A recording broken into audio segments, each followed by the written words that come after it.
സംസ്ഥാന സർക്കാർ ഭൂമി ഏറ്റെടുത്തു നൽകിയാൽ ഗുരുവായൂർ റെയിൽവേ മേൽപ്പാല നിർമ്മാണം ഉടൻ ആരംഭിക്കാൻ റെയിൽവേ തയ്യാറാണെന്ന് CN ജയദേവൻ MP തൃശൂരിൽ പറഞ്ഞു.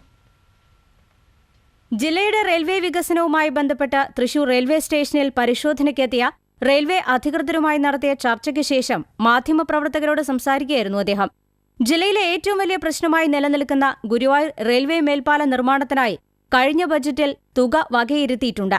സംസ്ഥാന സർക്കാർ സ്ഥലം ഏറ്റെടുത്ത് മുനിസിപ്പാലിറ്റിക്ക് കൈമാറുന്നതോടെ നിർമ്മാണ പ്രവർത്തനങ്ങൾ തുടങ്ങാൻ തയ്യാറാണെന്ന് റെയിൽവേ അധികൃതർ അറിയിച്ചതായി MP വ്യക്തമാക്കി. അതിൽ പ്രധാനപ്പെട്ട ഒന്നാണ് ഗുരുവായൂരത്തെ ഓവർബ്രിഡ്ജ്.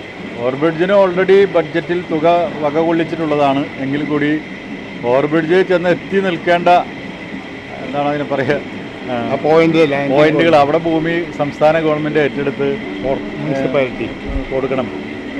അതിന് അവിടുത്തെ മുനിസിപ്പാലിറ്റിയും സ്റ്റേറ്റ് ഗവൺമെൻറ്റാണ് അതിന് ബാധ്യതപ്പെട്ടത്. തൃശ്ശൂർ റെയിൽവേ സ്റ്റേഷൻ്റെ ഈ സെക്കൻഡ് പ്ലാറ്റ്ഫോം അത് അവിടെ നിന്നാണ് ദീർഘദൂര വണ്ടികളെല്ലാം പോകുന്നത്. അപ്പോൾ യാത്രക്കാർക്ക് സെക്കൻഡ് പ്ലാറ്റ്ഫോമിലേക്ക് വരാനായിട്ട് പടിഞ്ഞാറ് ഭാഗത്തുനിന്നൊരു ഗേറ്റ് ഉണ്ടെങ്കിലും അവിടെ വന്ന് കയറിയാൽ അവർക്ക് റിസർവേഷൻ ലിസ്റ്റോ ബോഗി പൊസിഷനോ ഒന്നും മനസ്സിലാക്കാനായിട്ട് കഴിയില്ല. ഇവിടെ ഒന്നാം പ്ലാറ്റ്ഫോമിൽ വീണ്ടും വന്ന് തിരിച്ചങ്ങോട്ട് പോകണം. അപ്പോൾ ആ പ്രശ്നം അദ്ദേഹത്തിൻ്റെ ശ്രദ്ധയിൽപ്പെട്ടിട്ടുണ്ട്. ഇരിങ്ങാലക്കുട പുതുക്കാട് റെയിൽവേ സ്റ്റേഷനുകളുടെ പ്രാധാന്യം വർദ്ധിപ്പിക്കണമെന്നും തൃശൂർ റെയിൽവേ സ്റ്റേഷനിലെ രണ്ടാം പ്ലാറ്റ്ഫോം വികസനം യാത്രക്കാർക്ക് സൗകര്യപ്രദമാകും വിധം നടപ്പിലാക്കണമെന്നും റെയിൽവേ അധികൃതരോട് MP ആവശ്യപ്പെട്ടു. ആലപ്പി ചെന്നൈ ട്രെയിൻ സൂപ്പർഫാസ്റ്റാക്കി ഉയർത്തിയാൽ സാധാരണക്കാരായ യാത്രക്കാർ നേരിടുന്ന പ്രശ്നങ്ങൾക്ക് പരിഹാരം കാണണമെന്ന് MP ചൂണ്ടിക്കാട്ടി. ഇക്കാര്യങ്ങളിൽ ആവശ്യമായ നടപടി സ്വീകരിക്കുമെന്ന് railway general manager Rakesh Mishra ചർച്ചയ്ക്ക് ശേഷം അറിയിച്ചു. വെള്ളിയാഴ്ച തിരുവനന്തപുരത്ത് DRMുമായി ഇക്കാര്യങ്ങളിൽ ചർച്ച നടത്തും. തുടർന്ന് MP-മാരെ പങ്കെടുപ്പിച്ചിട്ടുള്ള യോഗം വിളിച്ചു ചേർക്കുമെന്നും CN ജയദേവൻ പറഞ്ഞു.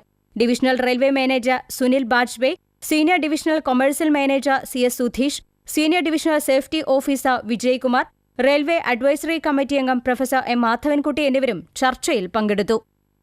News desk TCV.